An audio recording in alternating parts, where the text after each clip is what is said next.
So once again, good morning for everyone. So it is an honor and great pleasure to be with you all today. My name is Novi Shaftika. I am an alumni of Hiroshima University. I graduated in 2018, and I am supporting Hiroshima University Alumni Association Indonesia, or HUAA-I, or usually we call it HUAI. And since the beginning of its establishment, and currently I am one of the secretariat. Today, I'd like to represent HUAI to introduce you our organization. Actually, it's supposed to be Miss Siti Maimuna as our chairman who do this presentation, but she has sudden agenda, so she cannot join us yet. Maybe she will join later when she can. So, but before I start, first of all, I would like to express our gratitude to everyone who support this webinar, to Hiroshima University for continuous collaboration and friendship, especially Professor Shinji Kaneko, the Executive Vice President for Global Initiative, Hiroshima University, and Emeritus Professor Teruo Maeda Sensei, who is very kindly as an appointed person in charge who frequently stays in Indonesia to help HUAI to grow bigger and better. Also to the team in Hiroshima University for your consistent support. I'd like to welcome also our honorary speakers, Professor Yada Yukihiro from University of Tsukuba. Thank you very much, Sensei, for joining and helping us. And to Dr. Sinta Murlistyarini from Brawijaya University. Dr. Sinta, thank you so much. Terima kasih banyak for helping us to be the speaker today. And also Mr. Ria Temper from Utama Spice, Bali. Wow, from Bali, my favorite place on earth. Thank you so much for joining. Thank you for willing to share with all the audience today. We highly appreciate all the effort of sparing time and preparing the materials. We're looking forward to your presentation. And to our moderator, Ms. Eiko Abe, who is also a person in charge who handle HUAI in daily basis. Thank you very much. And to all alumni who attend and help to spread about this webinar, Ms. Christina, who connect us with Dr. Sinta. Thank you so much. And alumni active participation is what keeps HUAI stay alive. Once again, thank you so much. So, ladies and gentlemen, allow me to introduce you a little bit about HUAI. Can you please click next for this slide? Okay, so Hiroshima University Alumni Association Indonesia is an organization who dedicated for Hiroshima University alumni, Indonesian Hiroshima University alumni. So we would like to introduce you our alma mater, Hiroshima University. It's located in Japan, and Hiroshima University have several campuses, some of them in Higashi Senda campus, Kasumi campus, and Higashi Hiroshima campus. The largest one, if I'm not mistaken, I think it's Higashi Hiroshima campus, where I studied there for several years. So maybe we can just click next. So maybe if among audience, if some of you are interested to study in Hiroshima University, you can contact us. We can connect you to Hiroshima University if you need some information maybe. So alumni profile of HUAI, we have more than 800 Indonesian alumni since many years ago, since I'm not sure, maybe 40, 50 years ago already joined Hiroshima University as students. And now our database, we have around 800 alumni in our database, and HUAI established in May 2022. So it's already 2 years of Hiroshima University, no, almost 4 years already for Hiroshima University Association. No, 2 years, right? And then, but legally established in January 2023. So this month is actually the celebration of HUAI establishment.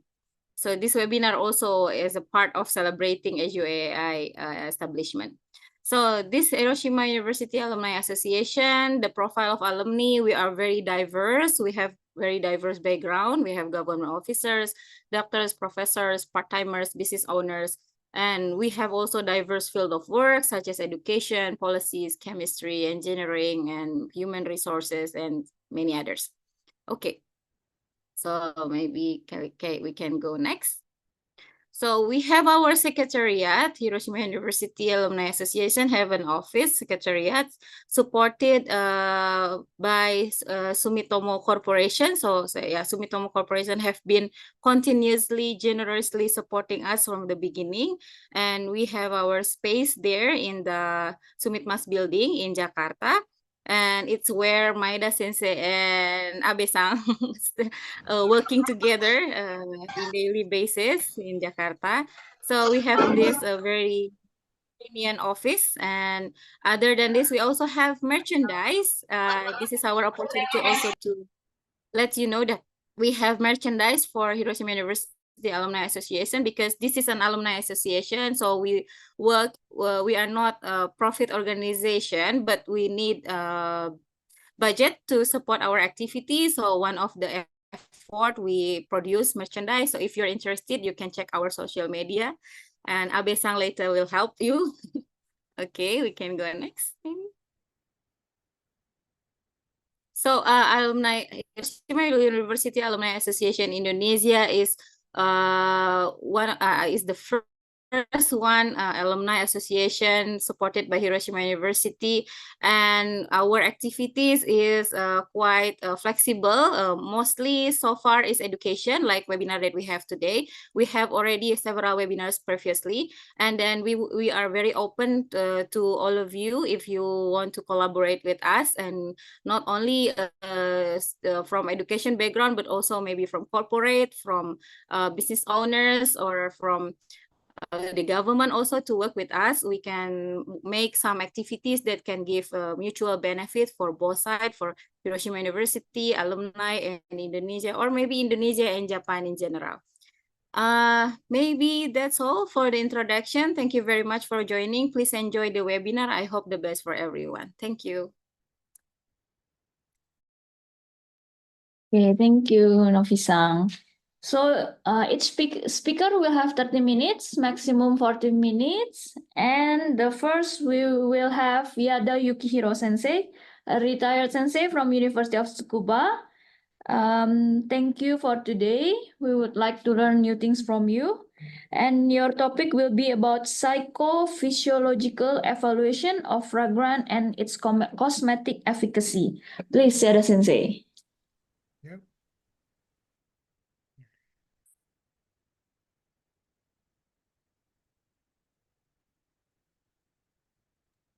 Okay, please. Okay.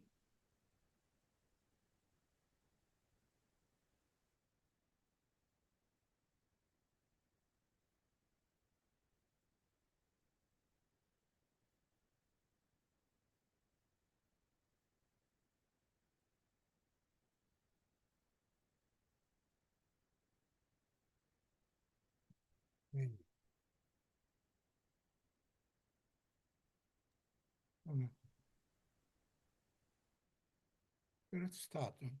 Hello, everyone. My name is Yukihiro Yada from the University of Tsukuba. I was a professor in the doctoral program in the Department of Medicine and Pharmacy. My specialty is biochemistry, dermatology, and integrative physiology. About 10 years ago, I conducted joint research with the School of Medicine of Udayana University in Bali on stress in young women. But last spring, I retired from the University of Tsukuba and now working as a visiting professor. At the most same time, I estimated the Institute for Integrative Physiology, and I am promoting joint research between universities and provide research guidance to some companies. Today, I'd like to introduce psychophysiological evaluate of fragrance aroma of essential oils and its cosmetic efficacy. Yada Sensei, can you speak louder? The voice is small. Okay, thank you. Small, okay. Speak louder. And if it's possible to show, to turn on your camera. camera off. Yeah, okay. I Right. can see it. Okay. Okay. Okay, yes. Okay. Yes, okay. This Yeah. Uh,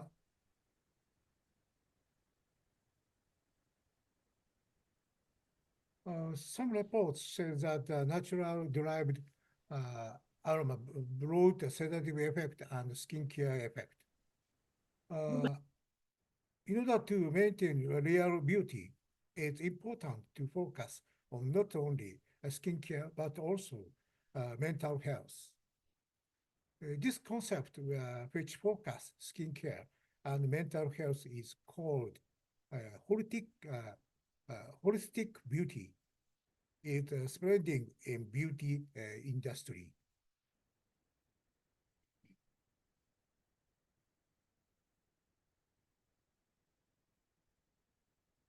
So in this study, I would like to establish the systematic quantitative evaluation to identify the mechanisms of sedative effect of Rosa Damon's oil, for short, Rosa oil. This sample is oil extract of Rosa flowers.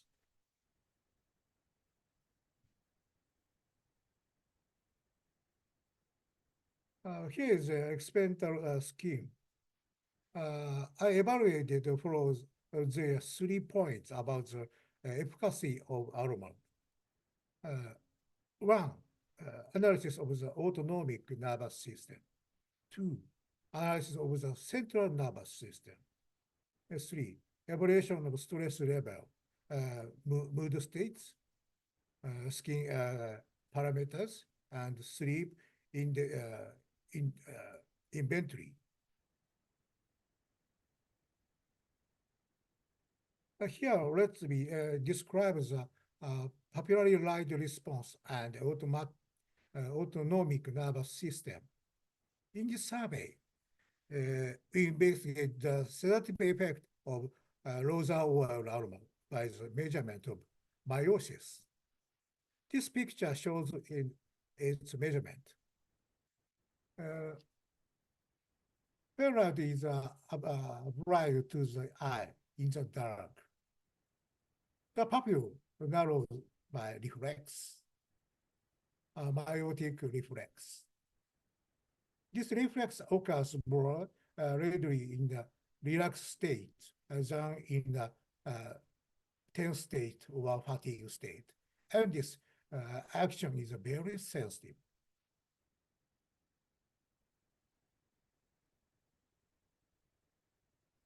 We measure the meiosis rate by using this apparatus.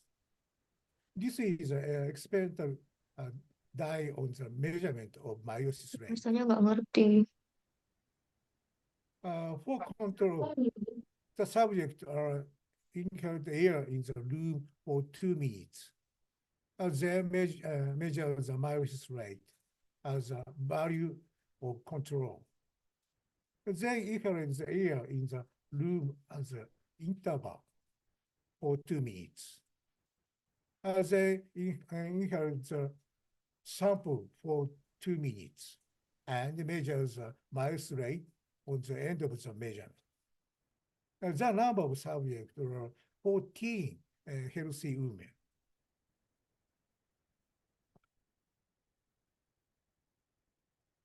On the left side, the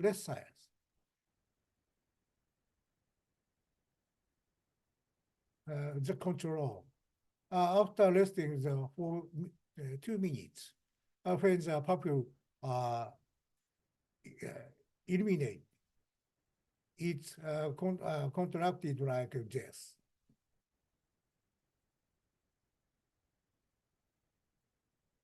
On the right side, in the meiosis after irradiating the aroma for 2 minutes, the meiosis are clearly stronger in this way.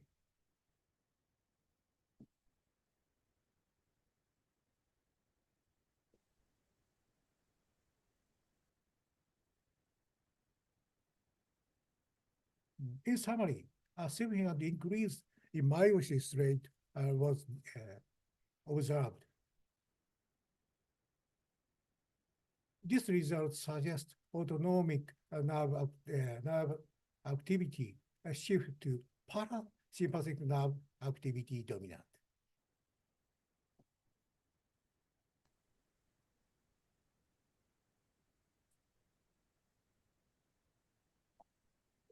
This slide shows the ratio of meiosis rate of control and aroma inhalation. As a result, the ratio of meiosis significantly increased after aroma exposure to the control. The result suggests the autonomic nerve activity shift parasympathetic nervous system dominant and appear sedative effect.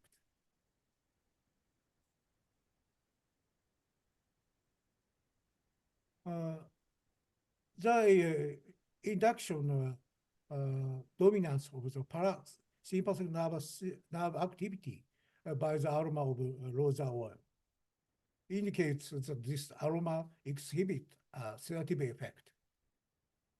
There are two hypotheses to explain aroma-induced dominance of parasympathetic nerve activity. Hypothesis 1, aroma directly makes parasympathetic nerve activity dominant. Well, hypothesis 2 is a suppression of the sympathetic nerve activity results in evaluates observe a parasympathetic nerve activity level becoming dominant. Unfortunately, it is not possible to identify which of the two hypotheses is correct by measure the papillary light reflex. Of course, it's also not possible by either heart rate and blood pressure variability analysis.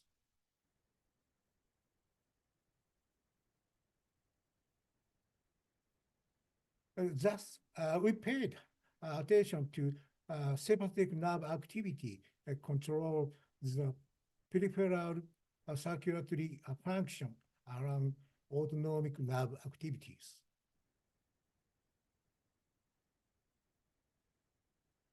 Blood circulation in the peripheral regions, such as the hands and the legs, is controlled by sympathetic nerve activity, and parasympathetic nerve activity is not involved at all. Therefore, when sympathetic nerve activity is dominant, peripheral vascular plexus contract which reduce blood flow and lower the skin temperature. This condition occurs under the stress or tension. On the other hand, where sympathetic nerve activity is inferior, peripheral vascular plexus delay, which increase blood flow and elevates the skin temperature. This condition occurs is a sedative or a relaxed state.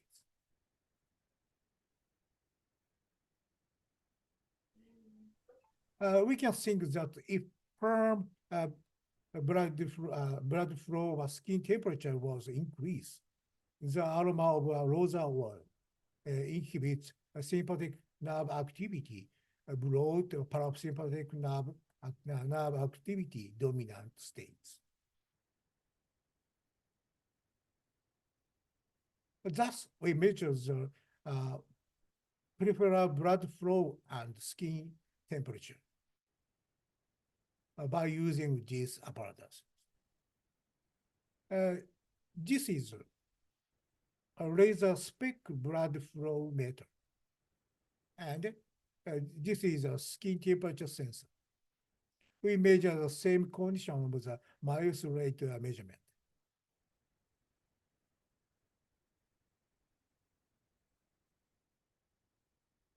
This is the result. Skin temperature of the index fingertips areas significantly increase about 1.7 degrees C. Significantly. Next, look at this movie of peripheral blood flow.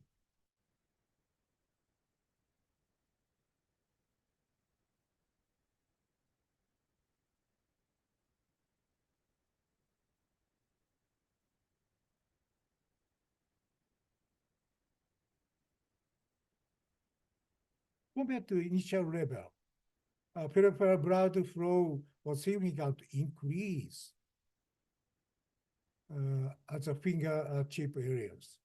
These results suggest that aroma of rosal oil inhibit sympathetic nerve activity and resultantly parasympathetic nerve activity increased dominant states. And then both the relaxed situation.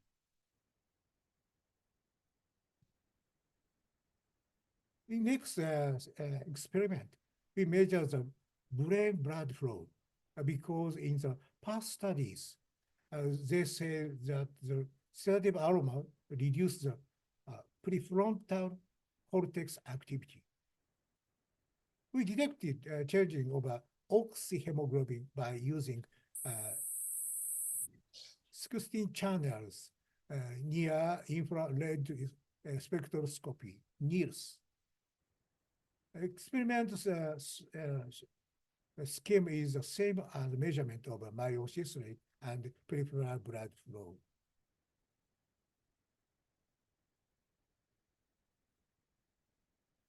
These are results. At first, the overall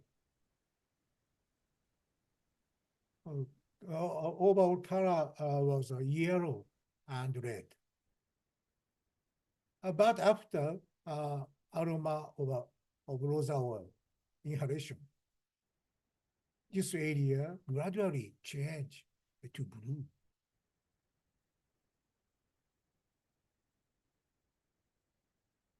This slide shows a result of 1 minute additive average of air and rosal oil. After rosal oil inhalation, oxyhemoglobin was significantly decreased in the center and right area. This result consistent with previous studies.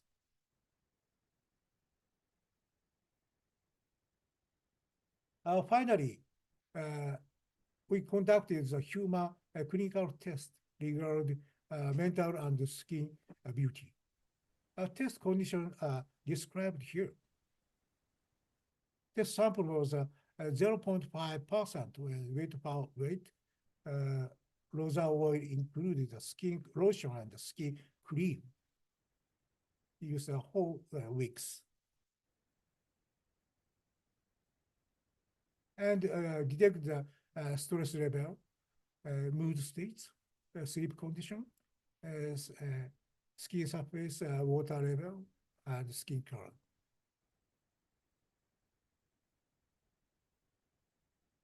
This slide shows that the result of a stress level. Average score initial was 8.2. After 4 weeks, the score was significantly decreased to 5.9. This result suggests that the continuous use of aroma sample of rosal oil reduced the stress level. Next, I shall use the result of the mood states. We analyze the change of mood states by POMS. In POMS system, mood states were divided in 7 groups: anger, confusion, etc. The first half of the list is a negative mood, and the last half of the list is a positive. As you can see, CB and DD, CB and DE are significantly decrease after using aroma sample. On the other hand, VA was a significant increase. These results suggest that aroma of rosa oil decrease negative mood states and then enhance positive mood states. This is a result of a sleep inventory. This is system. The states of sleep are divided in 5 factors: sleepiness, onrise, frequent dream, etc. As you can see, the score of factor 2, initiation, and factor 4, refreshing, increase after using aroma sample. This result suggests that the aroma sample improves the initiation and maintenance of sleep and promotes recovery from physical fatigue.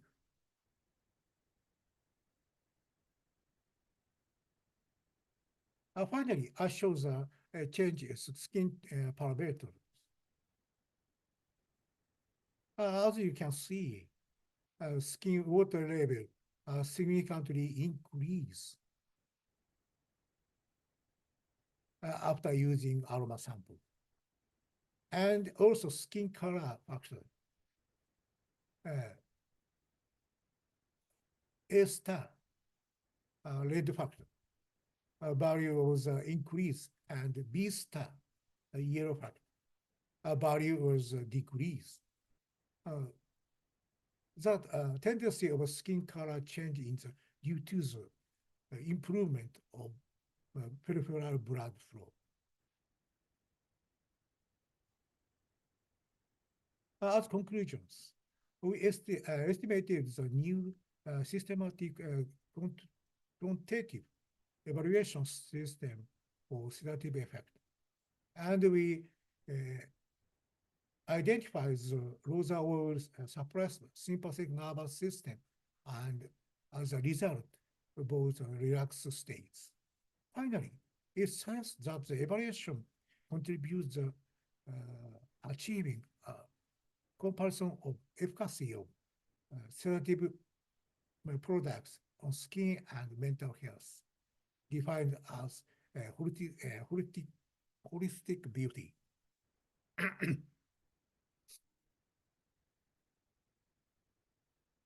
In addition of the aroma of rosa oil, we have evaluated many other aromas using the psychophysiological evaluation methods induced today. Well, for example, these aromas induced black tea, coffee, green tea, forest, delicious foods, citrus foods, and herbs. Among them, most of the aromas have sedative effect. Such an aroma of rosa oil have been shown in the increased parasympathetic nervous system by suppressing sympathetic nerve activity. Aromas that have such a sedative effect on the autonomic nerve system have been found to have other effects, such as reducing our awareness of stress, improves the skin condition when using in the cosmetic, and improving the quality of sleep. Now, I'd like to discuss some new findings that our research in essential aroma has recently discovered. First, I mentioned earlier that many aromas produce a sedative effect, suppress sympathetic nerve activity, and increase parasympathetic nerve activity, and then decrease the central nerve activity. On the other hand,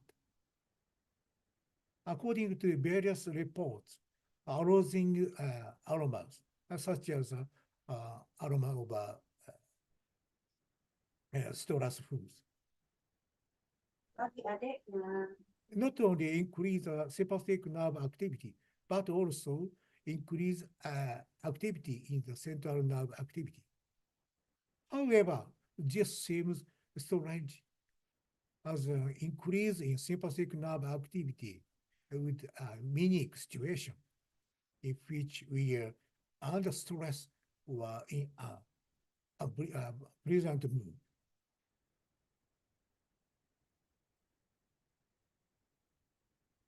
We found that aroma conditions trigger arousal, such as stress and aroma, also suppress sympathetic nerve activity and increase parasympathetic nerve activity is a similar manner as sedative effect, sedative aromas. Importantly, the difference between sedative aroma and arousing aroma is the effect on the central nerve system. Such arousing aroma increase central nerve activity. In other words, the only difference is with the sedative or activated brain activity, as both sedative and arousing aromas have the same effect on autonomic nervous system.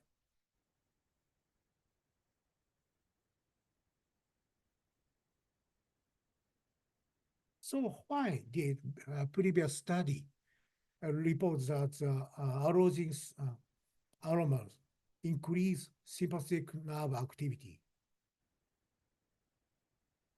This could be due to the fact that most physiological experiment or conducted on rodents, for example, mice or rat and other animals, and that there are challenges with how to the aromas are present to their animals and how the result evaluate.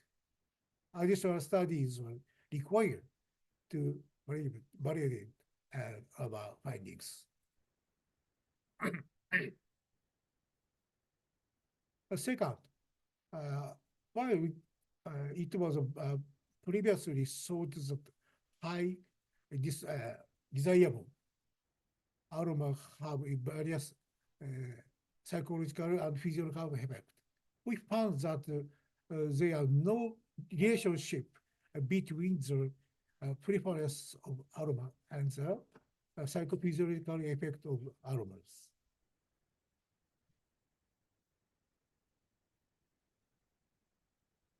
For example, it's known that even aromas are difficult to smell, undetectable, have high physiological and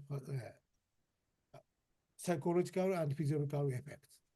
They will include cedro, found in forest, hotorieno, found in dazzling tea, and pyrazine, produced by the Maillard reaction during cooking. These aroma components have been shown to have sedative effect, even at low concentration that we can really detect. On the other hand, it has been found that highly desirable aromas have little effect at low concentration, even if they're highly desirable.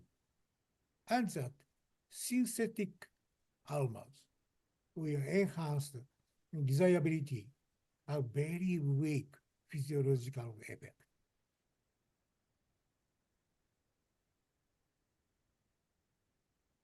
Third, this shows that the study involved a number of healthy females in their teens to 60s living in Tokyo.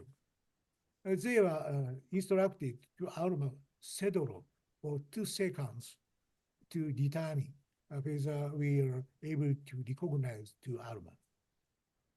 We found that 1 of 3 people cannot detect the aroma component. Even at a concentration, physiological effects were observed.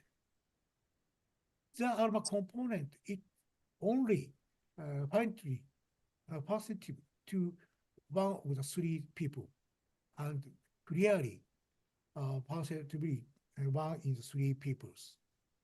However, it has been found that the aroma component has a sedative effect in more than 80% of all subjects.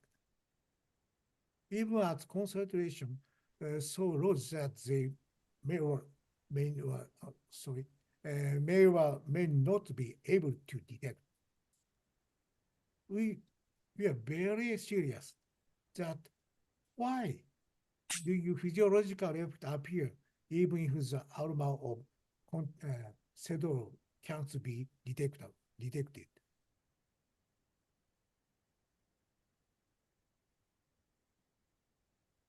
As you know, aroma components generally bind the receptor on olfactory cells in the upper respiratory tract. And the response in transmit the brain by olfactory nervous system.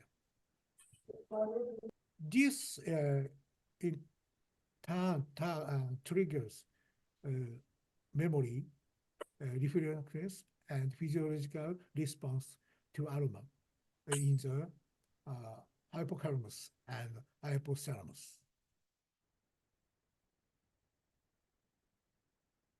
In the case of cedro, however, we demonstrated to not only upper respiratory tract system, but also another pathway in the lower respiratory tract system, namely the binding of aroma molecules to the vagus nerve system, located in the back of the throat. Transmit the stimulus to the brain and causes a physiological sedative response. Therefore, we believe the physiological effect can be elicited even if we are not detected as aroma. We investigate other aroma and found that there are many aroma that derive with that effect through only the upper respiratory tract, only the lower respiratory tract, and even both the upper and lower respiratory tract. However, cedro never be a special aroma component. It's just that we don't know about this mechanism. I hope you enjoyed my presentation. Today's presentation, I talk about the effect of essential oil based on the psychophysiological analysis of the aroma of rosy oil. Aroma has been used throughout the history of mankind, but I believe that we still know very little about their effect and benefits. I would like to conclude my presentation by expressing my hope that for the reason aroma will make our life more pleasant and enrich in the near future. Thank you so much for your attention. Thank you. Thank you, Yada Sensei, for the presentation. Yeah. Okay. So next we will have Dr. Sinta Murlistyarini, dermatologist from Malang. So, kata apa ini yang harus kita cari? okay. So she will share the video of her presentation. Wait a minute.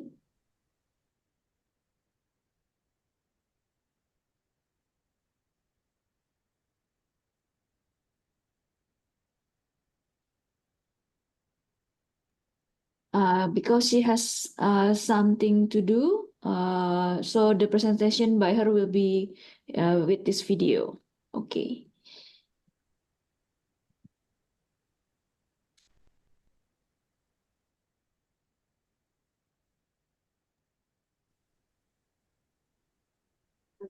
Thank you to the committee for already inviting me. It's such a pleasure for me to be able.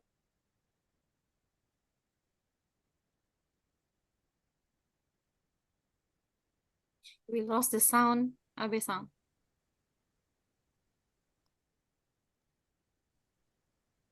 You cannot hear the sound? At the beginning, it was okay, but then Oh, few okay. seconds later, it disappeared. Okay.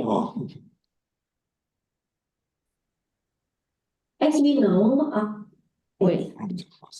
Okay, so it sounds okay now. as we know, our skin is the largest organ compared to other organs in our body. Skin covers the entire body and accounts for approximately 16% of the total mass of the human body. The average weight of a skin is 3.5 until 10 kilograms, and the area is about 1.5 until 2 meters. Apart from protecting the internal organs, our skin has other functions such as thermoregulation and also to secrete the products of our glands such as sebum glands and sweat glands. Besides that, the function of our skin also to absorb various topical products that we apply to our skin, responding to various stimuli such as pain, heat, cold, and touch, and also the skin function as a cosmetic that we will discuss a lot this morning. So you could say that healthy skin reflects the condition of healthy internal organs. Based on description from Kementerian Perdagangan Republik Indonesia, the description of essential oil is a concentrated liquid containing aroma compounds from plants. And as we know, the sources of essential oil, it could derive from seed, bark, leaves, berries, or fruit, roots, stem, and also from flower. In Indonesia, essential oils are widely used in every day. For example, we frequently use kayu put oil, cinnamon bark, curcuma, ginger or jasmine, or some we frequently use patchouli oil, rosemary, and also sandalwood oil. And this effectiveness not only myth, actually there are already a lot of research here in Indonesia that prove the usefulness of essential oil. There are a lot of cosmetic problems that are often encountered. However, the most frequent complaints submitted by my patients are acne, wrinkles, aging, hyperpigmentation, and also dry skin. Essential oil has several benefits for our skin. For example, it could work as an anti-inflammatory, antioxidant, moisturizer, anti-keratolytic, anti-seborrheic, and also antibacterial. According to several studies, the use of essential oils must be adjusted to the condition of our skin. So, not all essential oils can be used for all skin type or all any skin conditions. For example, the type of essential oil for oily skin is different from that for normal skin. For oily skin, we could give such as tea tree, lemon, and bergamot, while for dry skin, we could use chamomile, jasmine, or any else. Other example for acne skin, we should use a different type of essential oil compared to hyperpigmentation or skin discoloration. However, before giving various essential oil ingredients to human skin, based on medico-legally and medico-ethically, we should do a clinical trial first. There are some clinical trials. First phase is a preclinical trial. This phase is to find out about efficacy, toxicity, pharmacokinetic, and also safety profiles of our product. Then, if the first phase is already completed and the results are safe, we could continue to second phase, which is cell culture or tube test. At this phase, we could use target cells such as keratinocyte or fibroblasts from human skin that suit with essential oil target cell. After that, we should do in vivo study with animals such as Ratus norvegicus or mice biopsy. It is just to determine the effectiveness of a topical agent on human skin. These two animals are often used because from research, it's considered that some cells in the skin of these two animals resemble human skin. And then next phase will be in silico. It's a computer model drug target interaction. So in this phase, we could predict the interaction between the material we are testing and the target cells. Then, before providing essential oil therapy to the public, there are still some trial stage on healthy human skin to determine the possibility of allergic reaction or irritation on human skin. For example, patch test, ear patch test, and also prick test. The first procedure is patch test. We prepare the chambers, here the chambers, filled with the materials that we will test. And after this chamber ready, we will disinfect the skin with alcohol swab. And we will glue this chamber with the body area that has a very large surface area such as back. And then after we glue the chamber at the back of our subject, we will wait for about 3 days. And during this waiting time, these 3 days, we should educate our subject or our patient to not get wet or sweat during the test period. And then after 3 days, we can release the chamber and we read the interpretation of the patch test procedure. Here are some results of the patch test procedure. We could find some only erythema, only redness, or maybe some irritation. Even sometimes we could find the blister, which means it's allergic. The skin is allergic to the product that we test. Besides of patch tests, we could do the prick test procedure. Here are some of the material that we are frequently used for prick tests. And after this material is ready, we could disinfection our skin with alcohol, and then we draw our skin, and then we put the control positive and the control negative. And the control negative cause it could means the dermographism or allergic reaction with the solvent or the test. And if the diameter of the positive control and the negative control differs by more than 3 millimeters, then we could proceed to the allergen. And it is said to be positive, the prick test procedure positive, after waiting time for 15 minutes, if the wheel diameter is more than 50% compared to the positive controls.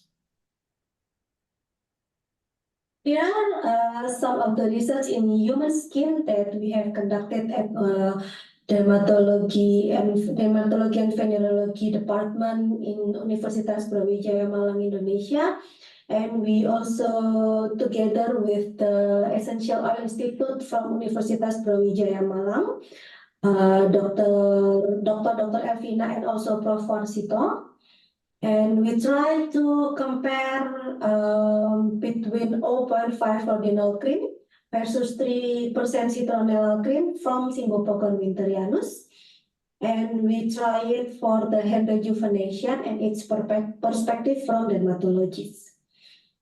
Why we try to do for aging hand or for hand rejuvenation? Because skin rejuvenation treatment still mostly focused on the face area, while most other visible parts of the body are still neglected, include our hands. And recently, hand aging or hand rejuvenation has become an area of increasing aesthetic interest between doctors and also the patient. As we know, the hand is a part of the body that is clearly visible to the individual and other people with whom the individual interacts, because these body parts are important in human interaction and also nonverbal communication. The appearance of the hands has been shown to influence the perception of age. Therefore, a lot of patients are becoming more and more aware of the appearance of their hands. So in this case series report, we tried to reduce the aging hands with Symbopogon winterianus cream. In this research, not only subjective measurement, we also try to know about the effectiveness of therapy, then assess based on objective measurement using a photodamage parameter and hand aging grading scale or HAGS, and was assessed by 3 independent investigators, dermatologists. The photodamage parameters assess wrinkles, tactile roughness, skin tone unevenness, and also motor pigmentation. And it divided into 3 categories: mild, moderate, and also severe. Meanwhile, HAGS assesses the level of wrinkles, pigmentation, and also protrusion of the skin, include veins and also tendons. And it divided into 5 scales from none to severe. This is for case 1. We give the rodinal cream from Symbopogon winterianus, 0.5 rodinal cream. And we do the photograph clinical evaluation for 4 weeks. And before and after, we also measure with dermoscopy. Dermoscopy is kind of like camera with the micro enlargement. And from this case, after 1 month or 4 weeks use of 0.5 rodinal cream, there were improvement clinically. Skin texture, wrinkles, and pigmentation appear reduced, and the skin looks smoother based on patient perception. From dermoscopic examination, also showed improvement. The pigmentation faded, the cirrhosis or the dry skin began to improve, and the wrinkle and also motor pigmentation, here we could see it reduced. And this is case 2. We give the 3% citronella cream from Symbopogon winterianus. Here also we monitored for 4 weeks or 1 month. And we also found the improvement clinically. Skin texture, wrinkles, and pigmentation reduced, and based on patient experience, the skin looks smoother also. And from dermoscopic examination, not so differs with the 0.5 rodinal cream. The pigmentation faded, the dry skin or cirrhosis began to improve. And for the objective measurement, as I mentioned before, we try to know with the average photodamage parameters. The results showed good improvement in all indicators. Yes, I just show you the 2 pictures of 2 patients, but actually we did with 4 patients. With patient 1 and patient 2, we gave them 0.5 rodinal, and patient 3 and patient 4, we gave with 3% citronella cream.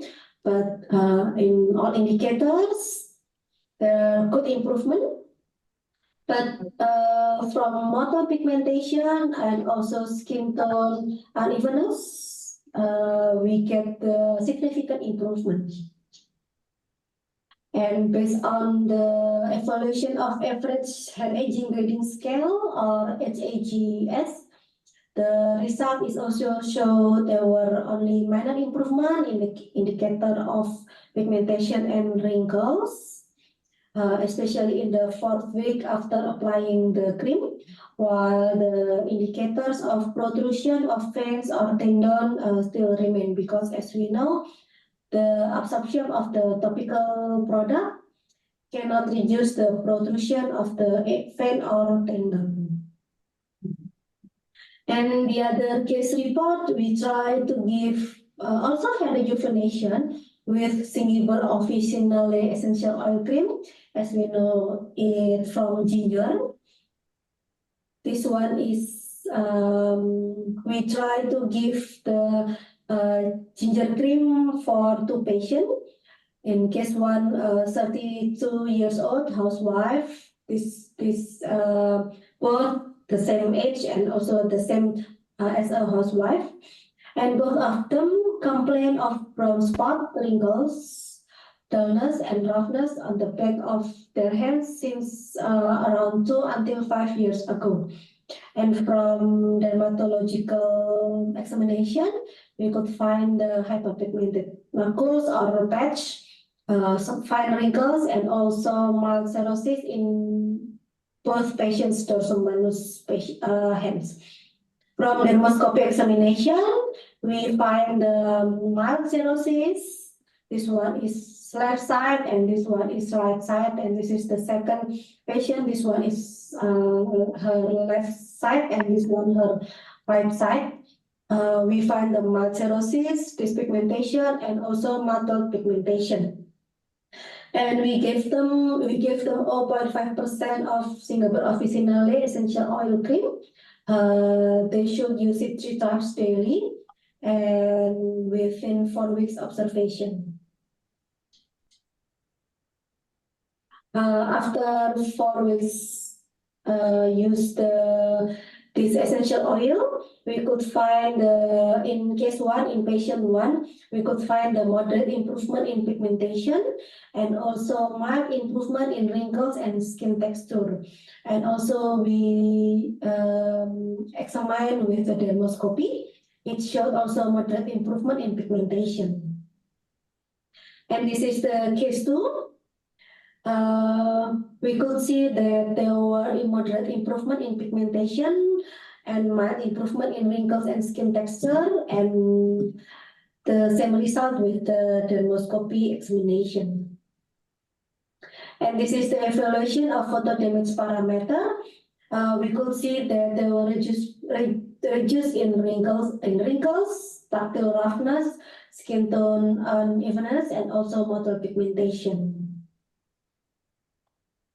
So for take-home message for this morning is essential oils comes from nature, as we know before. But important things, if we would like to use the essential oil for the topical product for our subject or our skin, important things are, it's really important to know to be more consider about good manufacturing techniques.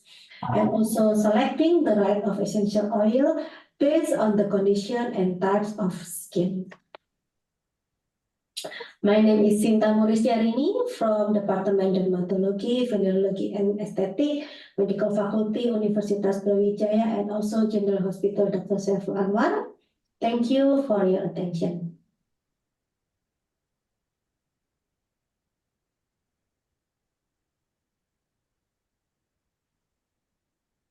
Okay, so that's the presentation from Dr. Sinta Murlistyarini.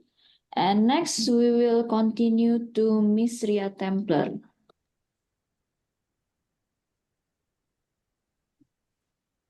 Miss Ria? Hi. Okay, so I will help to share screen also. Thank you.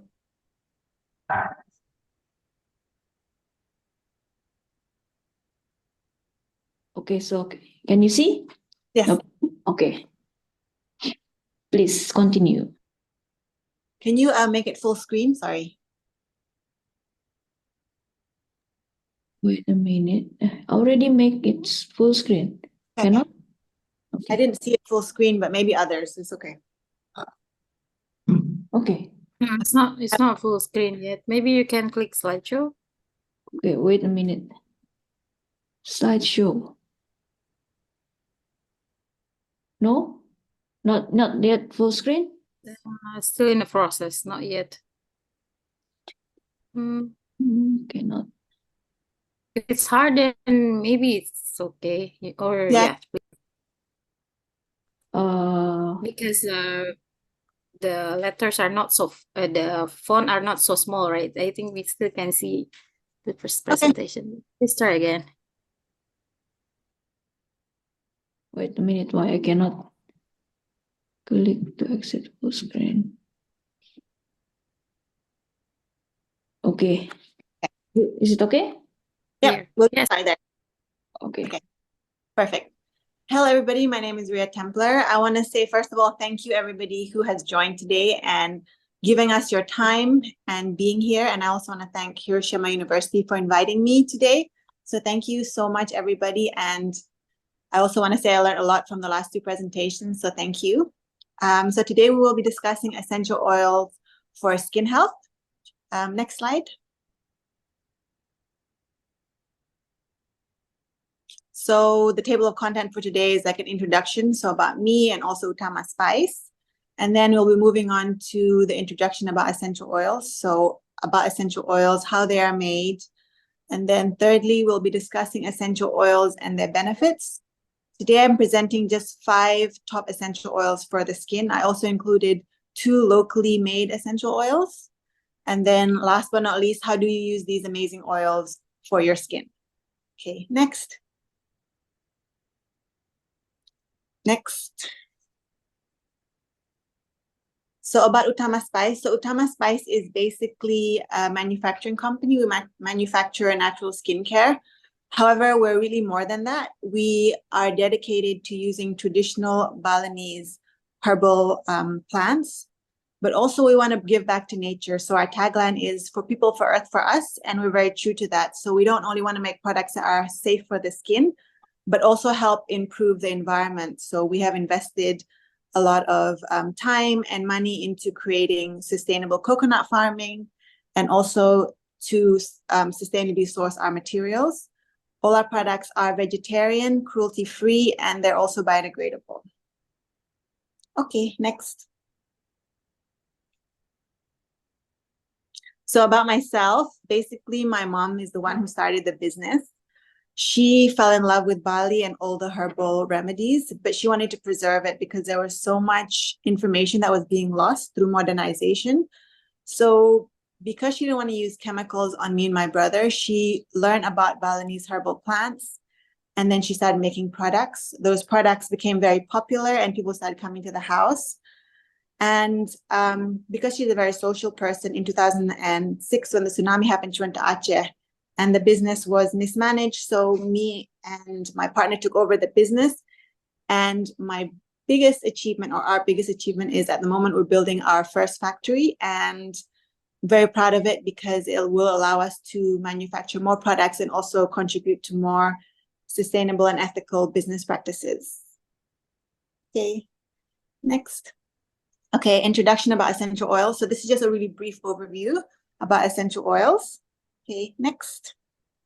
So what are essential oils? So essential oils are natural aromatic compounds from plants, which include the flower, the leaves, the stem, the bark, or the root of the plant. They are extracted from plants using steam distillation, which is the most popular method. Cold pressing as well. For cold pressing, you'll normally cold press citrus peels.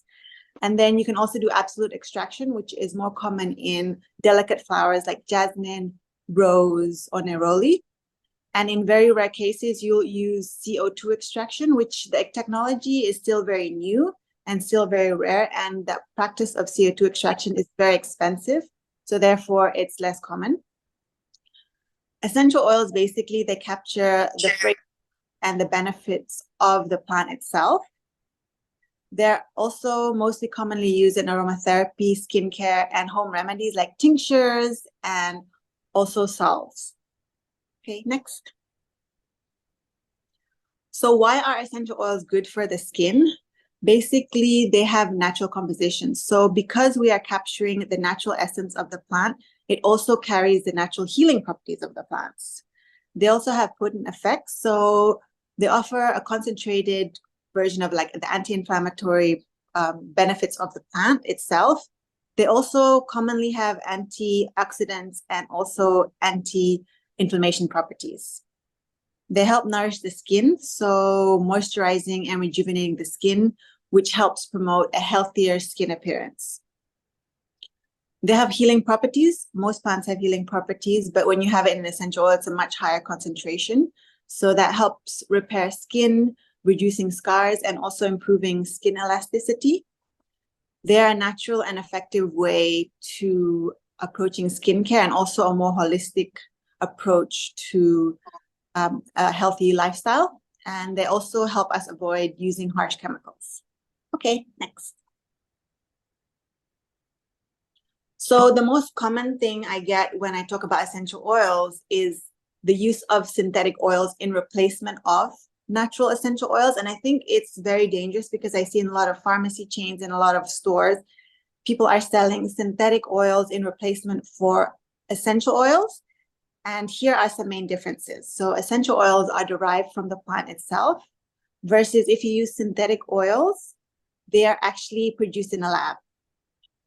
Essential oils contain natural plant compounds versus synthetic oils have artificial compounds. Essential oils have therapeutic benefits versus synthetic oils do not contain any therapeutic benefits. Essential oils are a lot more expensive. So for example, to make 1 kilo of rose oil, you'll have to use 1 ton of roses. So you can imagine how many roses you'll have to harvest just to get 1 kilo of oil. So therefore, the price will be much more expensive than a synthetic version of it. Essential oils are used in aromatherapy, remedies, and alternative medicine, versus synthetic oils are used in more cosmetics or in fragrances.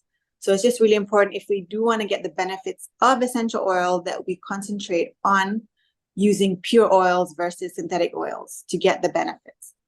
Okay, next. So essential oils for skincare, I've chosen top 5 essential oils that are good for the skin. So next. So here are the top 5, and then we'll go into more detail in the next slide. So tea tree essential oil is really good for antibacterial and anti-inflammation properties, whereas lavender is better for soothing eczema or helping with dry skin. Ylang-ylang, which is a local oil, it helps regulate sebum or the skin's natural oils. And then chamomile oil has really calming properties and also helps improve skin hydration. And then we have patchouli oil, which is also another local oil. It helps regenerate skin. It has anti-inflammation properties, antibacterial, and helps balances the oil production on your skin. Next. So we go to tea tree. I mean, tea tree oil is really famous for anti-acne. However, it does serve more, it has more benefits than just that. However, so the first one, it has antimicrobial effects. So it helps fight against bacteria and viruses and funguses. This also includes strain-resistant strains like MRSA. So the interesting thing is, during COVID, when we had our production workers work with essential oils, we noticed that they hardly ever get sick, and also they didn't get COVID. So that was very interesting for us. And that was like my first-hand experience on these properties of tea tree oil. Tea tree oil also has anti-inflammation properties. So it helps reduce inflammation, especially inflammation that occurs because of acne. It helps control sebum. So I think if you have very acne-prone skin, your skin produces more oil, which can clog your pores and create acne. So it helps regulate that. So it's not only helping fight against acne, it's also helping control against acne. It's also a skin barrier support. So it strengthens the skin. So it's also a skin barrier support. So it strengthens the skin naturals oils and helps alleviate system conditions such as eczema. Number 5, cell regeneration. It promotes skin healing and also helps reduce scarring. Okay, next. Lavender essential oil, which I think is one of the most famous essential oils, and it's the most widely used. The most famous thing about lavender is its relaxing properties, which also was discussed in the previous slide, helps with having a healthier lifestyle. So the first one is lavender has antimicrobial activity, so it helps disrupt bacteria cell walls, killing pathogens, and also E. coli. It has anti-inflammatory properties, so it helps reduce inflammation in the skin, for example, like in eczema. And it has relaxing properties. So there was a study that was conducted in a dental office where they were diffusing lavender essential oils, and they saw that the patients that were inhaling the lavender oil while they were waiting in the waiting room were less anxious when it came to their treatment. Number 4, lavender has wound healing properties. So it enhances wound healing by boosting collagen production and helps with tissue formation. So it's really ideal if you have any wounds or post-surgical recovery. Number 5, its preservative properties. Lavender essential oil is really good as a natural preservative. We use essential oils with other ingredients to help preserve our products. And a fun fact here is when they first opened the pyramids in Egypt, they found a lot of essential oils and they were still in great condition. And that was after like hundreds of years. Okay, next. Ylang-ylang essential oil, which is locally made here in Indonesia and is also grown here. I remember when I was younger, my grandmother used to mix ylang-ylang flour with coconut oil and use it in her hair, and she had the most amazing hair. Anyways, the first benefit of ylang-ylang is it helps regulate the skin's oil. So if you have combination skin or dry skin, if you use ylang-ylang, it will help balance out your skin's oil. It also helps with skin irritation, so helps reduce inflammation and soothe irritation, also acne.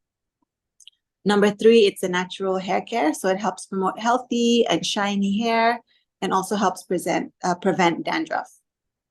Number 4, it helps reduce stress and enhances mood. So that's also really good to have a healthy lifestyle and also reducing stress and any ailments that will be triggered by stress. Number 5, it has antibacterial properties, so offers antibacterial effects to prevent infections and also helps with wound healing. Okay, next. Chamomile essential oils, which is probably one of the most famous essential oils when we talk about inflammation or soothing irritated skin. We usually work with 2 types of chamomile essential oil, which is Roman and German. They both have similar properties. However, the Roman chamomile has a blue color, which is really beautiful. So the first benefit is it's anti-inflammatory. So it helps soothe irritated skin and helps reduce skin conditions like acne or eczema. It has antimicrobial properties. So it's really, really good to help fight against bacteria and fungus that's most commonly found on your skin. Number 3, it has wound healing properties. So it will really help heal your wounds faster. And it also helps with collagen production. Number 4, it also has soothing properties. So it's really good if you have sensitive or inflamed skin to use chamomile to help reduce the inflammation. Number 5, it's really rich in antioxidants, and it helps with stress and also helps prevent premature aging and fine lines and wrinkles. Okay, next. Patchouli essential oil. I think the patchouli essential oil is still very unknown, and I think a lot of research still needs to be done with this oil. However, in my experience using patchouli oil, it really helps with a lot of skin conditions. The first benefit is it's anti-inflammatory, it helps soothe irritated skin, helps reduce acne and eczema. Number 2, it has antimicrobial properties. So it helps against bacteria and fungus that's also commonly found on the skin. And the third thing, it helps with wound healing. So it helps with faster wound healing. So I just want to tell you a story. So there was one of my friends had a burn, and we used patchouli mixed with lavender on the burn, and it was a 3rd-degree burn, and it healed very fast. So even the doctors were surprised. So that's just my personal experience using patchouli oil for wound healing. The 4th one is it has an astringent property, so helps tighten your skin, also minimize pores and enhances skin texture. The 5th one, it's rich in antioxidants, so it protects the skin from oxidative stress, preventing premature aging, fine lines, and wrinkles. Okay, next. So those are the 5 essential oils that we recommend for the skin. And then now, how do we use these amazing essential oils on the skin? Next. So when using essential oils, because they are very highly concentration forms of that plant extract, it's really important that we dilute these essential oils beforehand. So how do we dilute them? I always recommend using jojoba or coconut oil to dilute your essential oils beforehand. And here there's a table that's just a very simple guideline.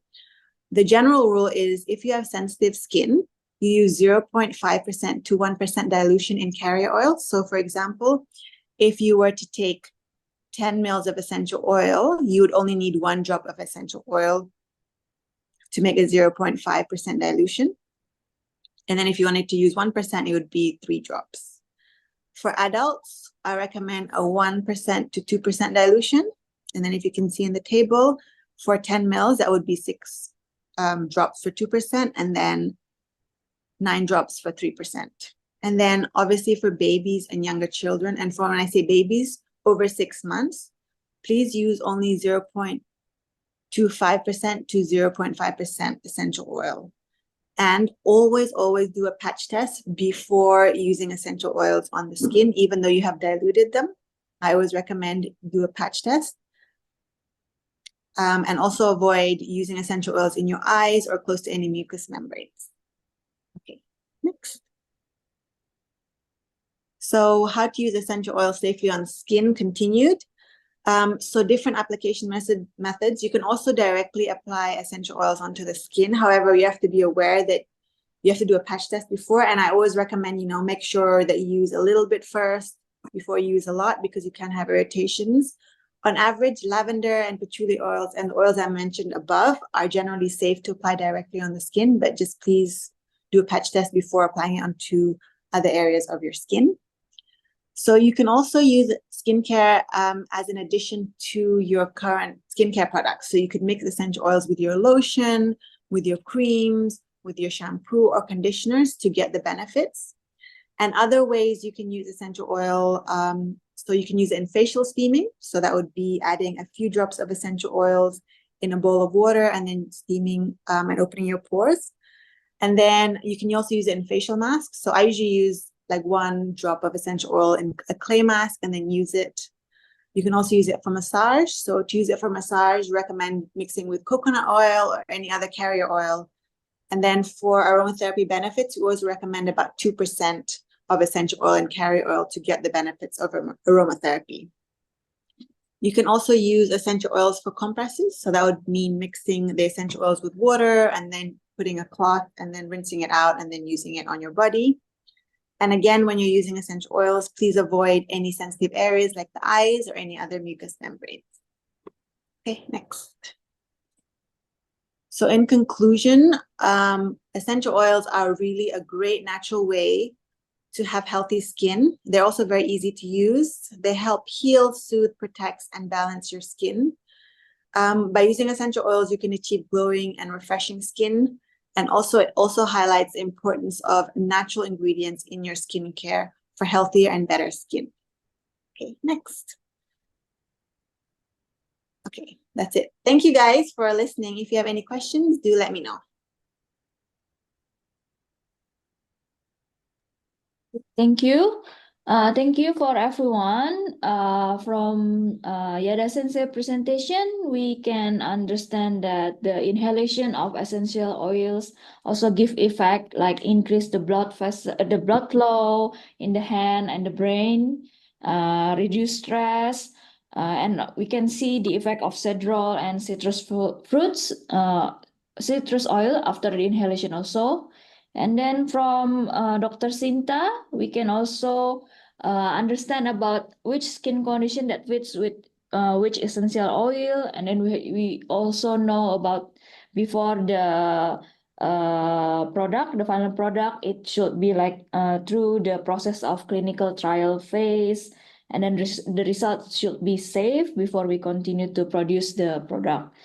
And we can see also from Dr. Sinta presentation about the effect of some essential oil after 4 weeks, like the skin becomes smoother and then the color also become lighter. And then from Miss Ria, we can know from her presentation about essential oil, especially like 5 top products from her brand and how to use. And also her brand have this strong point like to help the environment and to create sustainable farming also. So that's some summary from today's presentation. So please, if anyone, before we go to the Q&A, please turn on your camera and we want to take pictures. Okay, so for our documentation, please turn on the camera. And okay, Novi-san, can you help? Yes, sure. I start already from the first. Oh, okay. So please take smile and then we will take pictures. Okay, 1, 2, 3. Okay. Okay. 2 more pages. One more time. 1, Okay. 2, 3. 1, 2, Okay. 3. Okay. Okay, it's done. Okay, so next for Q&A, everyone can ask directly or through chat is also okay.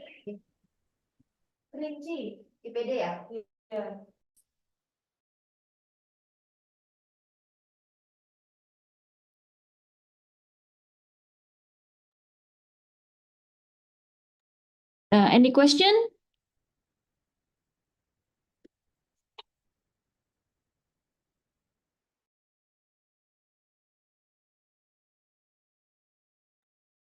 Maybe from me, is it okay if I ask the moderator? Could you hear my voice? Sorry, once again, I couldn't hear. Yes. Could you hear my voice? Yes, now, yeah. Yeah, okay. Yeah.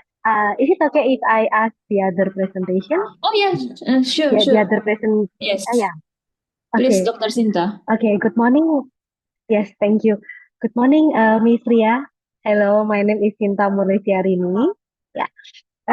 I would like to know, based on your experience, maybe it's quite similar with my experience as dermatologist also. Um, which one do you prefer if you use your essential oil? Is it pure for your essential oil? We applied it topically or mix it with something else, maybe with our lotion or our daily cream. Which is your recommendation So with it your depends. product? So it depends what we want to use it for first. So for example, if I like stressed or if I need something to relax, usually I just inhale it directly from the bottle.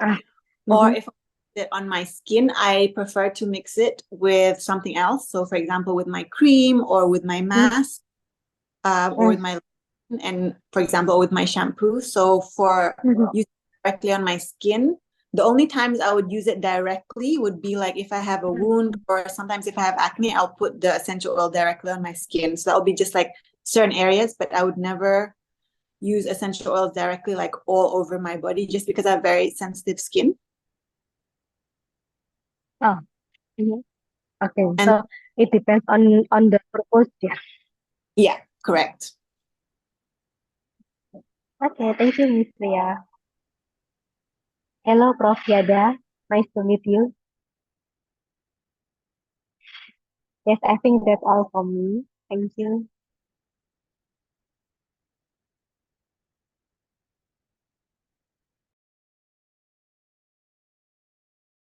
Dr. Sinta already completed her question. Yes. Abisang, can you hear us? Oh, okay. Yes. Okay. So there's a question from Ida Munfarida. She wants to ask about to Dr. Sinta or Miss Ria maybe. What are the ingredients in essential oils that provide antibacterial properties? Thank you. Antibacterial. Okay, please. I think Dr. Sinta is probably gonna be able to answer this better. Okay. Thank you, Miss Ida Munfarida. Okay, based on my experience that we could use essential oil for antibacterial properties. I already try in Murlistyarini and also tea tree oil. Tea tree oil is quite good for the bacteria that cause acne, which we call it Corynebacterium acnes. And also we could use the we ever try to use the Physalis angulata. Physalis angulata from Indonesia, we sometimes call it daun cipluan.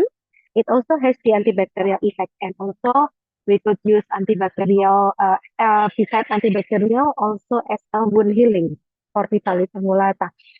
And we also ever try with Singiber officinalis. It also has the antibacterial effect, but it's not so high if you compare between Singiber and the what is it tea tree oil. That's based on my experience. Maybe Miss Ria has another experience. So for antibacterial, we found that clove is really, really good. And that's a local oil. Tea tree, lavender as well. Citronella is also really good. Oregano. Those are some of the essential oils really good for antibacterial. And also lemongrass, actually lemongrass. And then each essential oils has their own properties. But I find if yeah. And is it okay if I yeah. Okay, but for tea tree oil, based on my experience, it's quite good for bacteria for acne, but not for any other bacteria in our skin. For example, if you use it for Staphylococcus aureus or Streptococcus, it's not really good. But for Corynebacterium acne that cause acne, tea tree oil is quite good. Okay, that's good. That's good to know. Okay, so is there any other question? For me, if it's okay. Can you hear me? Yes, please, Nafisa. Ah, okay. Oh, somebody just raised hand, but okay, I'll just use this opportunity and maybe next participant can ask later.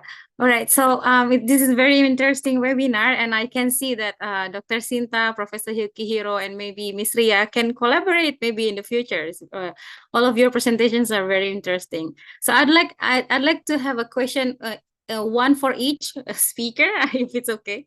So my first question is to Professor Yukihiro. Your research work is very interesting. Since I am not in the field of beauty and pharmaceutical, but I am curious if does your research include impact on people from different race? Will it affect differently for people from different race? Maybe for Caucasian and for Asian people may be different. Is there any differences between those various race? That's my question to Professor Yukihiro. And my next question is to Dr. Sinta. Your research is also very interesting. I'm just wondering how long does it take from the very start of the research, and then you do the clinical trial maybe until a product can be released in the market. I would like to hear your experience. And then next question to Ms. Ria. It's very interesting information about your company and your product. I checked your Instagram right away. I would love to know more about your product. And my question here is, there are a lot of essential products in the world, in Indonesia also right now. How to choose the best one? Like how to know the best quality of essential oil product when we want to choose and we want to buy them? Maybe a very simple question. Okay, that's all. Thank you very much. Please, Yada Sensei. We cannot hear you.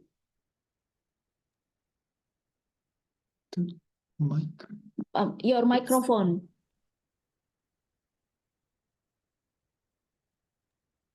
Okay. Sorry, I can't. Oh, the question Yeah. one. Okay, shall I repeat? Yes. Yes. Sorry. Yukihiro Sensei, can you hear us? No. Okay, so did you catch my questions? Yeah. Okay. No, once again. Oh no. One second. Sorry. So my question is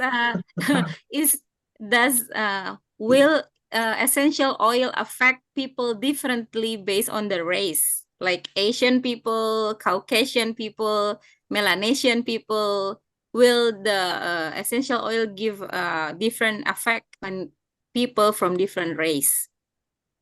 I hope that's okay. Please, thank you. We must choose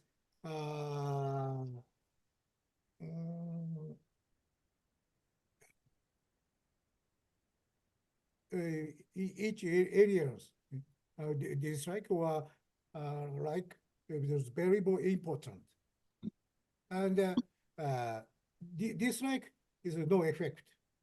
Like is necessary, but and not enough. Okay, like is necessary, but not enough.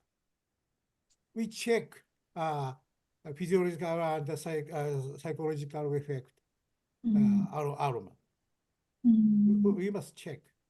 Mm. Well, I said desirable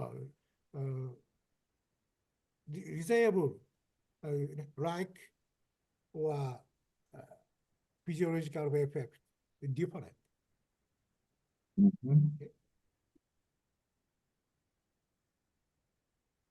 Dislike no effect. So First of all, like and check the physiological effect. Okay. That's I see that.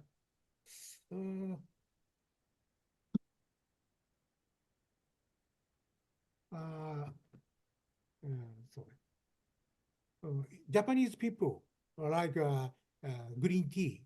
Yes. Green tea is a very sedative effect, have a sedative effect. But we check India, Iran. Iraq. Oh. Iran people dislike no effect. I see. Okay. I Very feel interesting. stress.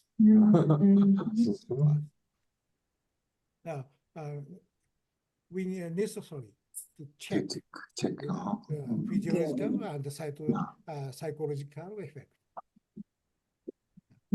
The global in the world, Alma never use. He's a local. Okay. Japan, local fragrance. Indonesia, local fragrance. We must check. Okay. Okay. Sorry. Okay, Sensei. Okay, so next.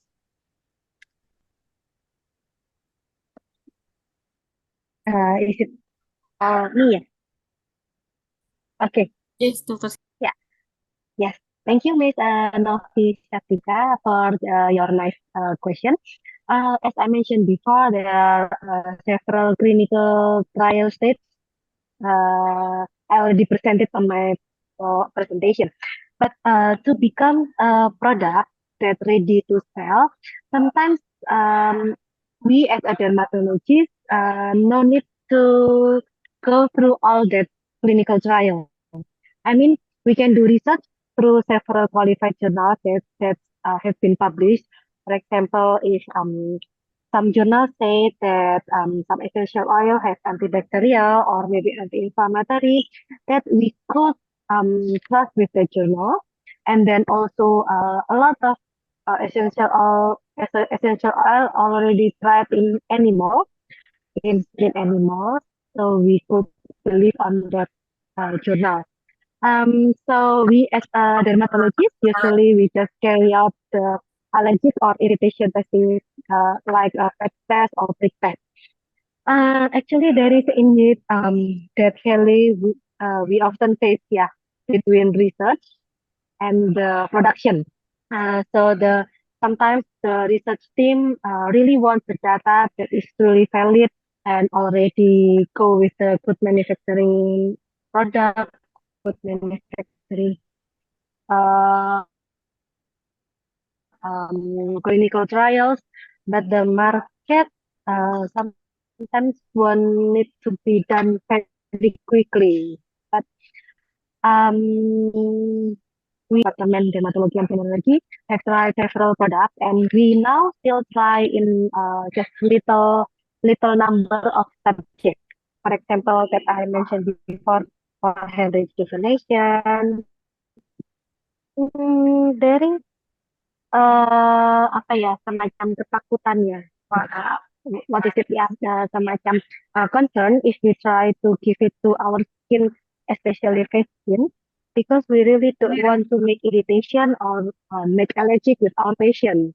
So we really have to be careful. But some of my friends said that from the early research until became one product, sometimes in university it will take about some years, 3 until 5 years, depend on the regulation from Badan POM.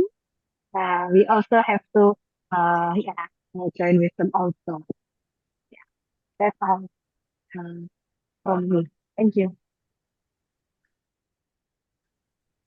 Okay, I think for my question, thank you, Nofi, for your very nice question. When you want to choose products for your skin, my first rule is read the ingredients. I think the ingredients will speak a lot.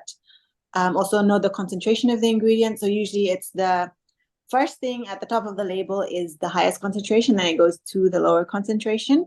So it's important to know what active ingredient you're looking for and what skin problem you're trying to solve. And this will help you choose the best skincare brand. Also to understand which is a reputable brand, make sure that they have all their licensing, BPOM and Izin Edar as well. I think that's really important because there's so many products out there that do not have proper licensing. Yeah, and just do your research. Can I just add a little bit about the Yeah. patch test? You mentioned patch test, so Yeah. we can do it by ourselves, or we have to buy? Okay. You can do it by yourself. So you just get your inner wrist, and then you put maybe 1 drop of essential oil, and then you can either cover it with a plaster and leave it for 24 hours. And then you take it off. If there's any redness, then you know that there's irritation. Okay. Thank you so much. Thank you. You're welcome. Is it okay if I add some more information? Yeah, sure. If we in university usually we leave it for 72 hours, so Okay. 3 days. Because sometimes if we have 72 hours. the delay allergic reaction, it took 48 until 72 hours, and between that time, 48 or 72 hours, the area that we try to test strictly we cannot water or take a shower in that area. Yeah, correct. Oh, I see. Okay, so Novisa, is it okay? Can we continue to? Yes, yes, please. Thank you very much. So first, maybe we'll let Sumarsono-san to ask the question. Sorry. Okay, so Sumarsono-san, please. Yeah, okay. Hello, my name is Akiko. I'm a daughter of Sumarsono Sudarto. I have a question for Sensei Yukihiro. What is your opinion for the best perfume in Tokyo, Japan for me? Because now I live in Tokyo, Japan. Thank you. Yeah. So I'm asking for the Yukihiro sensei because maybe there is like some allergy for the kids. What is your best advice for the like perfume for the kids like Akiko-chan, Yusai Gurai? Onegaishimasu.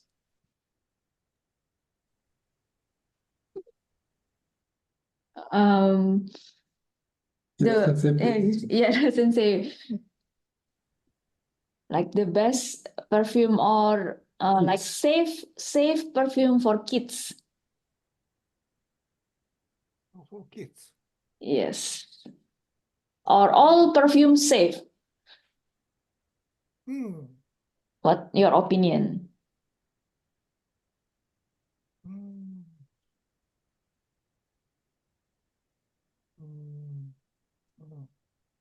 I have no sorry, I have no data. Very good.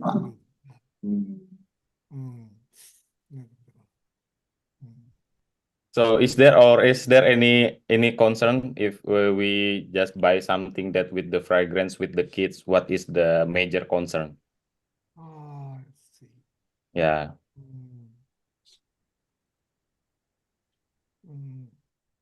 We recommend aroma of lavender. Lavender. I see. And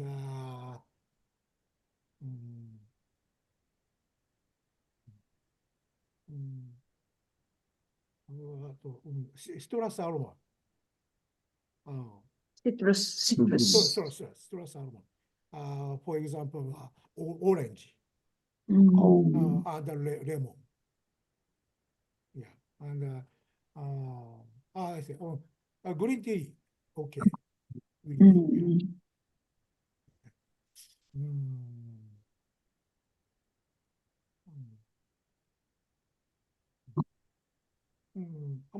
I think recommend a sedative aroma. Green tea and lavender is better. Okay. Thank you, Sensei. Yeah. Thank you. Okay, thank you.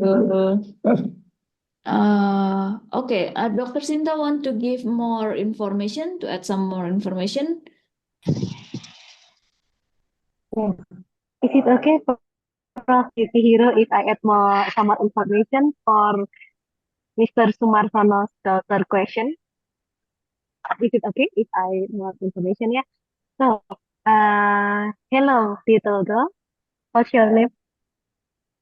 Akiko. Okay.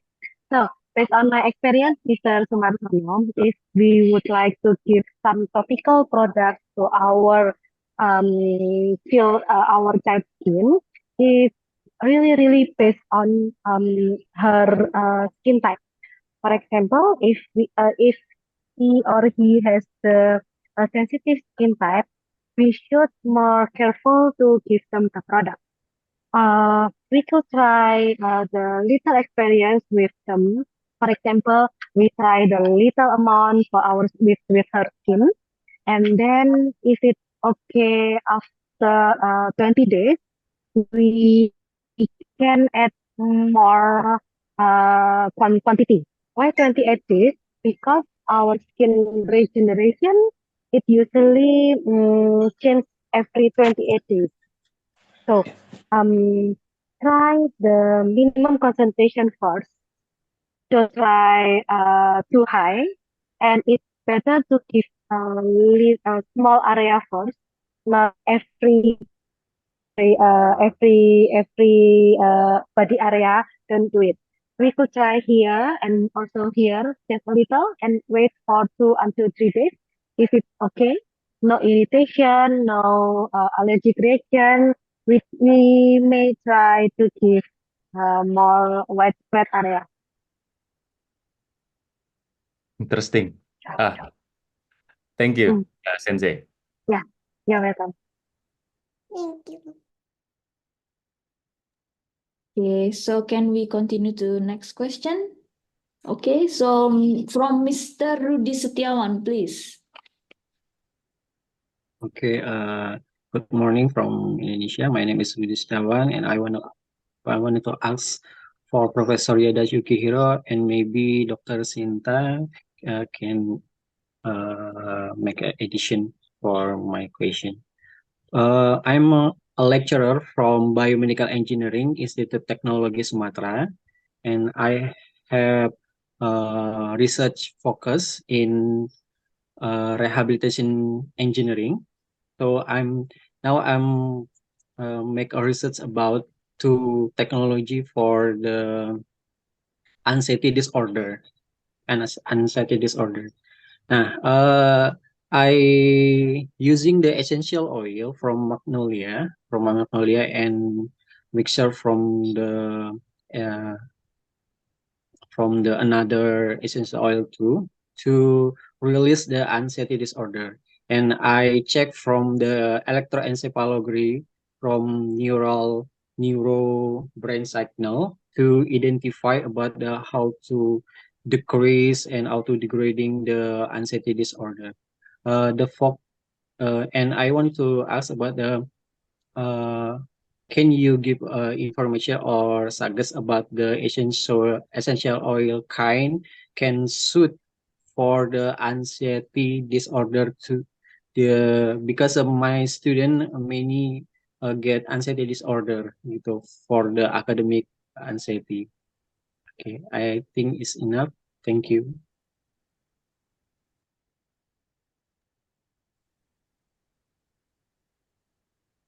Yes, okay, Ayada Sensei. So he asked about what is your suggestion about the essential oil that can help to reduce the anxiety disorder?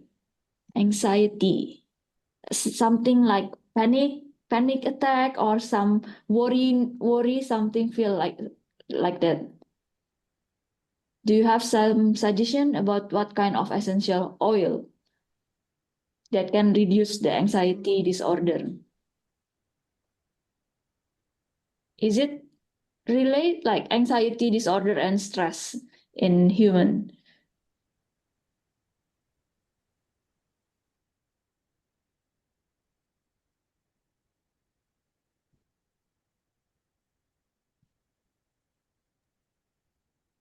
Maybe.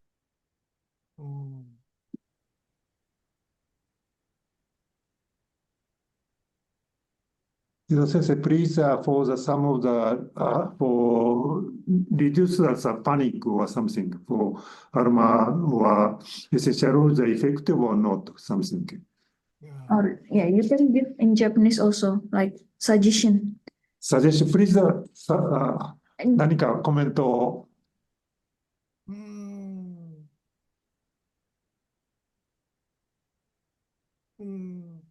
Usually, I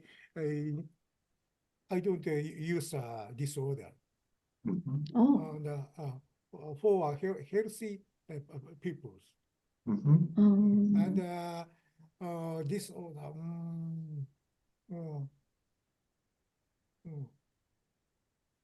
Very important. I think very important for mental disorder.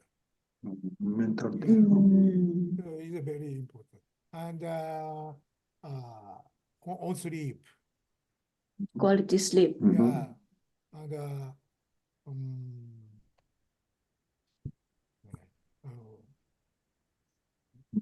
fatigue.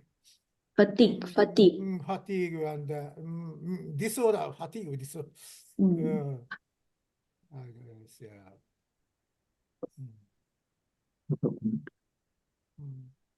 Okay. Chinese healthy people. Yeah. I don't think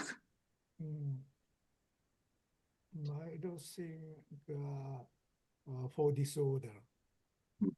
So from your experience, from all the research that you have done, so what?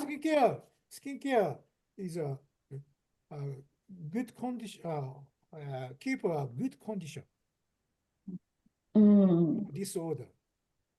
For example, atopic dermatitis. We never use for AP, atopic dermatitis. For health baby, we use. The question is okay. Okay. Very difficult. Yes. So do you want to ask like what kind of the essential oils that can help to reduce the anxiety, right?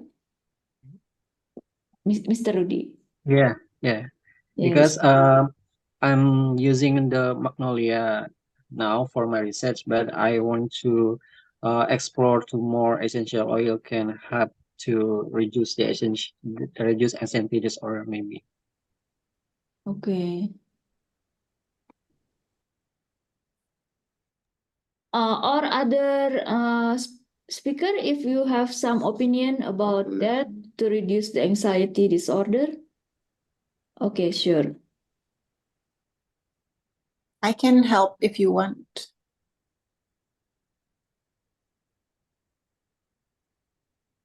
Okay. So, for example, I mean, you have to use them in coinciding with a healthy lifestyle. So obviously get quite a lot of sleep, eat healthy, exercise.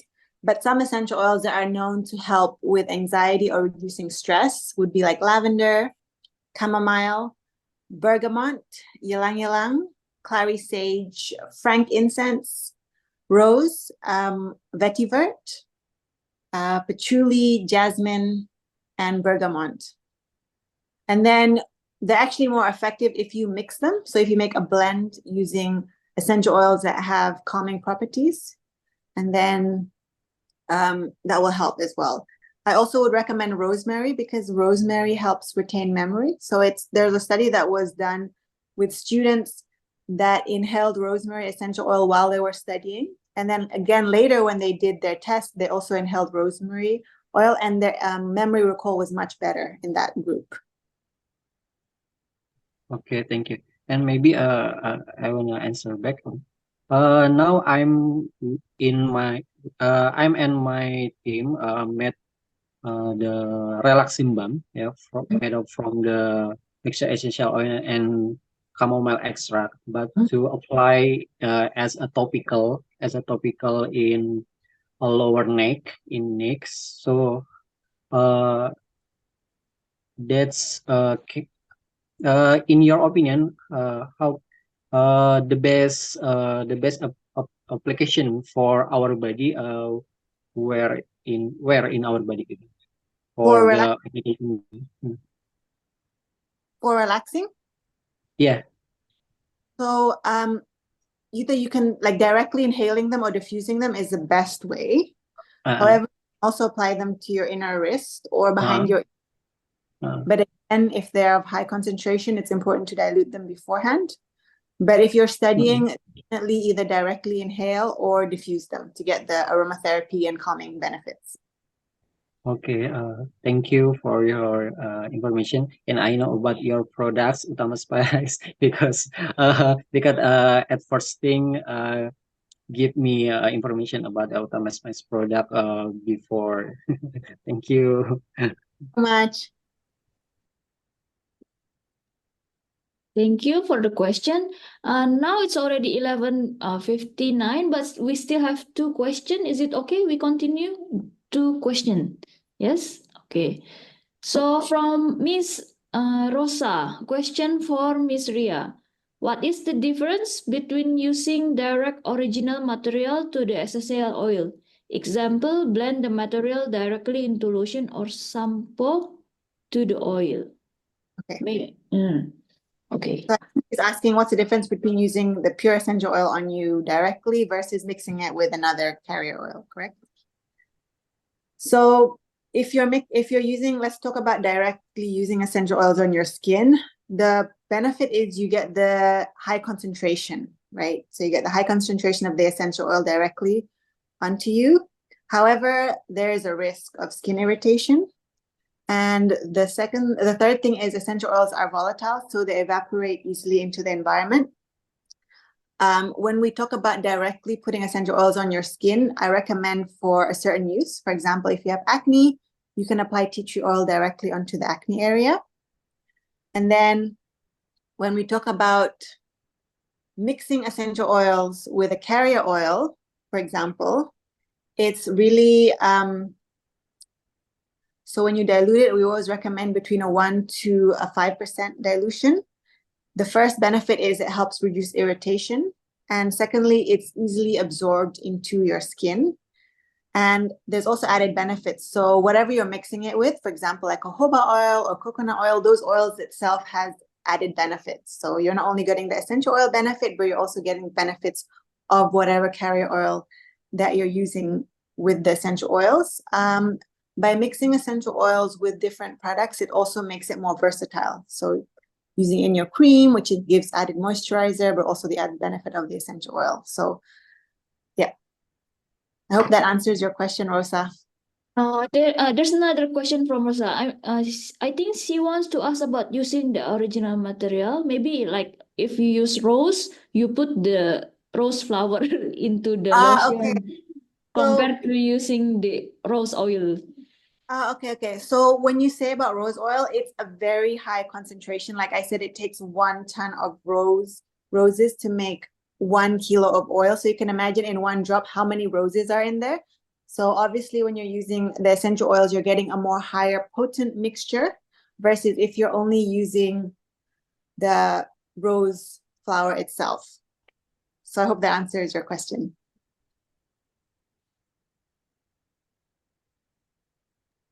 Oh yeah, so thank you from her. And then one last question is from Hiroshima University, Liao. The question is for Dr. Sinta. In the 4th-week experiment with housewives, how do you apply the oils? Is it daily? How many times a day? And how much oil is applied? Yes. Thank you from Hiroshima University, Riau. At those experience, we try to keep the 2 housewives with the 0.5 tingible oil in cream. So we work together with the pharmacy department at Universitas Brawijaya to make tingible originally essential oil 0.5% into cream. And then we suggest the subject to apply it daily, 3 times daily. So every morning and every afternoon after they take a bath, and then night before they go to bed, they should apply it in at the back of their hands. How much oil? Actually, it may be how much cream, yeah. So for our hand, we suggest the subject to apply it for 1 bag of hands. We suggest apply it 3 fingertips unit. So fingertips unit is from here and until here, and three fingertips unit. So from here until here for all the 1 bag of the hand, 3 times daily. Yeah, actually, it will be maybe it will give much better result if we suggest them to use it after they water their hands. No matter with soap or no, but after they water their hands, it maybe will give best result always after they wash their hands. So, thank you for answering the question. Yada Sensei, do you ask for requesting start AI companion or you kindly like mistake the? Yeah, no. Oh, okay. Sorry, I have not. Oh yeah. I go next meeting. Oh, Web meeting. okay. Yeah. Okay. So Thank you. sorry. Yeah. Okay. So, I think we finish. Novi-san want to add maybe 1 minute or 2 minutes, and then we close the. Yeah. Okay. So, so we have completed this webinar. Thank you so much for joining. Once again, I would like to express our gratitude to the speakers because this webinar is very interesting. We have covered the topic of benefit of essential oil from research side, both from Japan and Indonesia, by Professor Yukihiro and Dr. Sinta, and from industry side by Ms. Ria Templer. Very good combination, I think. I myself learned a lot and it makes me want to understand and use essential oil.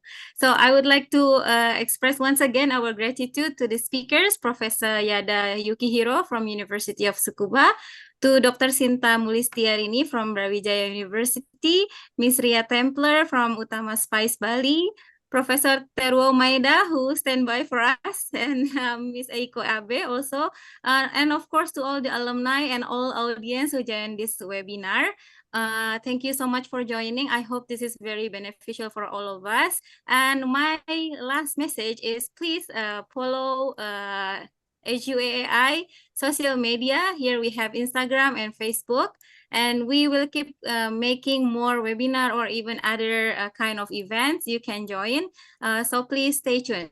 Once again, thank you so much and enjoy the rest of your weekend. Thank you. Thank you. Thank you very much. Thank you, Okay. everyone. Thank you. Thank you. Okay, I will end the meeting. See you again. Thank you, Okay, Dr. see you Sinta. again. Bye-bye. Thank you. Thank you, Professor Sensei. Yukihiro Okay, Sensei, arigatou thank you. gozaimasu. Okay. Otsukare sama deshita, お疲れ minasan. 様、ありがとうございました。すいません、なんか調子が悪くて。ありがとうございましなんかた。ブツブツまた、でした。大丈夫です。先生よろしく。先生よろしくお願いします。ありがとうございました。See you again. Okay. See you See you again. again. Thank you.